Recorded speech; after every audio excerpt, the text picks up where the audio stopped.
एक आदमी ने सामने रखी चमड़ी को ध्यान से देखा, फिर उसने धीरे से उसे हाथ से छुआ। थोड़े बाल खींचकर उसने राजा से कहा, यह सूअर की खाल है। क्योंकि अगर जवाब सही होता तो राजा तुरंत उसकी शादी राजकुमारी से कर देता। लेकिन जैसे ही उसने जवाब पूरा किया, राजा बोला, गलत जवाब। यह सुनते ही राजकुमारी ने राहत की सांस ली। अब दूसरा आदमी आया, एक बूढ़ा विद्वान। राजा उससे बहुत खुश हुआ, लेकिन राजकुमारी को वो बहुत बूढ़ा लगा। वो मन ही मन दुआ करने लगी कि उसका जवाब भी गलत हो।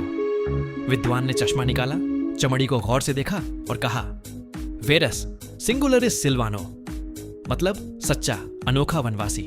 राजा बोला, नहीं। राजकुमारी ने फिर चैन की सांस ली। अब तीसरे नंबर पर आया एक पड़ोसी देश का राजकुमार, बहुत बहादुर और हैंडसम। राजकुमारी को पहली ही नजर में वो पसंद आ गया। राजकुमार ने ध्यान से देखा और कहा, विशाल मैनिटी। राजकुमारी ने फौरन अपने पापा की तरफ देखा, लेकिन राजा ने फिर कहा, गलत जवाब। अब राजकुमारी का दिल टूटने लगा। तभी अचानक कुछ अजीब हुआ। एक भयानक और बदसूरत जंगली आदमी गार्ड्स को धक्का देकर अंदर आया। नहीं नहीं, मुझे भी जवाब देने दो, उसने चिल्लाया। वो जंगल में बहुत सालों तक रहा था, इसलिए उसने नाक से सूंघकर पहचान की और कहा, देहिका। राजा की हंसी एकदम रुक गई। राजकुमारी समझ गई कि अब कुछ गड़बड़ है।